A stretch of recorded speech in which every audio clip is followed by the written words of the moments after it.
Resumen capítulo 44 del libro Los Ungidos. Daniel en el foso de los leones.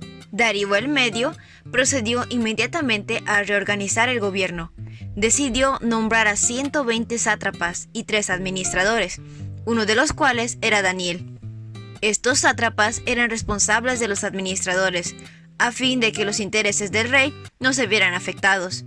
Y tanto se distinguió Daniel por sus extraordinarias cualidades administrativas que el rey pensó en ponerlo enfrente de todo el reino. Los honores otorgados a Daniel despertaron los celos en los principales del reino y buscaron ocasión de quejarse contra él, pero no pudieron hallar motivo para ello. Lejos de ser corrupto o negligente, Daniel era un hombre digno de confianza. Se vieron obligados a reconocer: nunca encontraremos nada de que acusar a Daniel, a no ser que sea algo relacionado con la ley de su Dios. Por tanto, los administradores y príncipes pidieron al rey que firmase un decreto que prohibiría a cualquier persona del reino que por 30 días pidiese algo a Dios o a los hombres, excepto al rey Darío. La violación de este decreto se castigaría arrojando al culpable en el foso de los leones. Apelando a la vanidad de Darío, lo persuadieron de que el alcance de ese edicto acrecentaría grandemente su autoridad. Como no conocía el propósito sutil de los príncipes, el rey lo firmó. Ángeles satánicos habían movido a los príncipes a la envidia y los celos. Habían inspirado el plan para destruir a Daniel y los príncipes, prestando a ser el instrumento del mal, lo pusieron en práctica.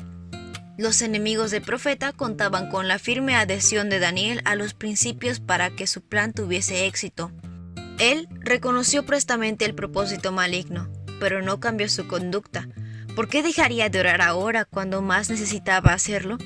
Cumplía con calma sus deberes como presidente de los príncipes, y a la hora de la oración entraba en su cámara y ofrecía su petición al Dios del cielo.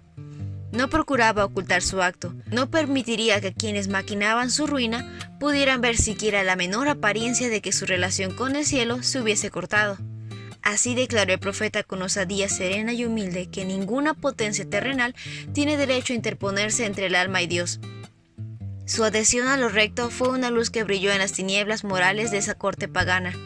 Durante todo un día, los príncipes vigilaron a Daniel. 3 veces lo vieron ir a su habitación y oyeron su voz en oración. A la mañana siguiente, presentaron su queja ante el rey. Daniel había desafiado el decreto real.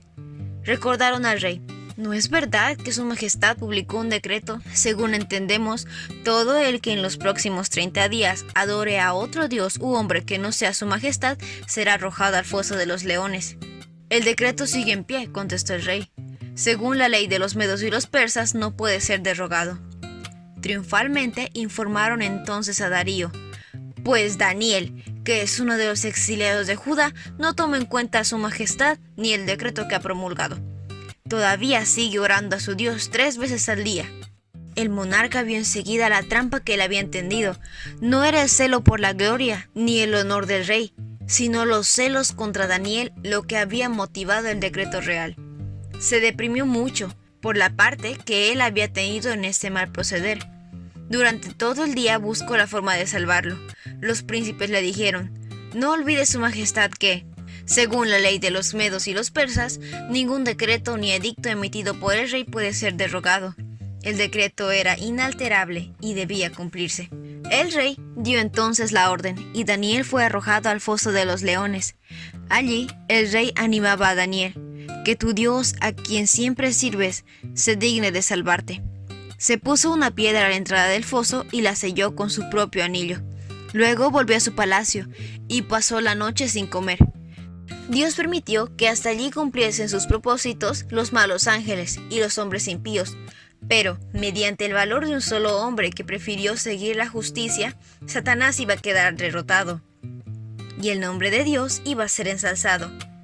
Temprano por la mañana siguiente, el rey Darío se dirigió apresuradamente al foso, y lleno de ansiedad gritó: Daniel, siervo del Dios viviente, ¿pudo tu Dios, a quien siempre sirves, salvarte de los leones? La voz del profeta contestó: mi Dios envió a su ángel, el cual cerró la boca de los leones para que no me hiciesen daño, porque ante él fui hallado inocente, y aún delante de ti, oh rey, yo no he hecho nada malo.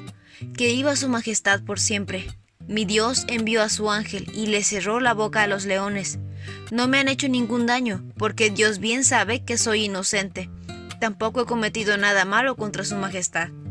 Sin ocultar su alegría, el rey ordenó que sacaran del foso a Daniel. Cuando lo sacaron, no se le halló un solo rasguño, pues Daniel confiaba en su Dios. Entonces el rey mandó a traer a los que falsamente lo habían acusado y ordenó que los arrojaran al foso de los leones. La perversa oposición que el siervo de Dios había sufrido quedó completamente quebrantada. Fue así como Daniel prosperó durante los reinados de Darío y Ciro de Persa.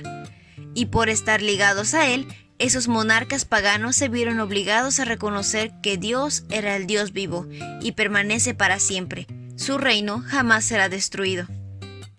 Todo aquel cuyo corazón se apoya en Dios será en la hora de su prueba el mismo que en la prosperidad. Cristo se identifica con los de su pueblo fiel. Sufre en la persona de sus escogidos.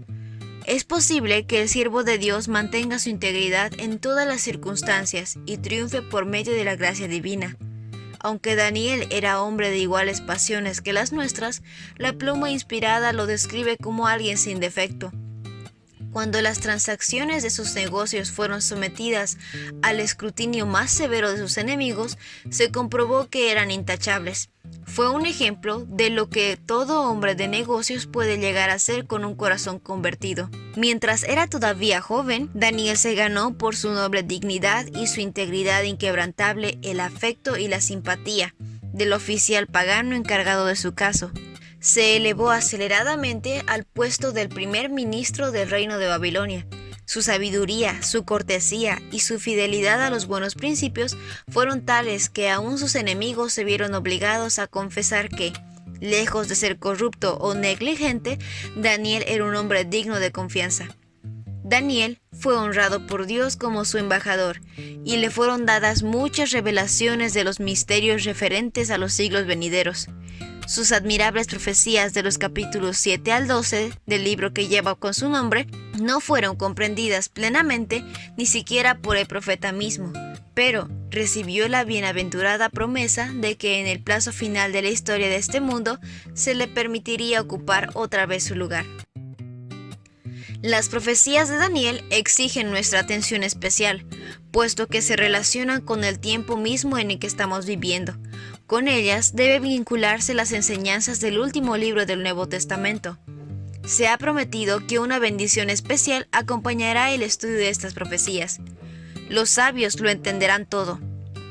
Del nacimiento y de la caída de las naciones, según resaltan los libros de Daniel y el Apocalipsis, necesitamos aprender cuán vana es la gloria y la pompa mundanal. Y así termina todo lo que no está fundado en Dios. Solo puede perdurar lo que se vincula con su propósito y expresa su carácter. Sus principios son lo único firme que conoce nuestro mundo. Y ese fue el resumen del capítulo 44 del libro Los Ungidos. No olvides compartir el video con tus compañeros de clase o con las personas que tú crees que puedan necesitar este resumen. Nos vemos la próxima.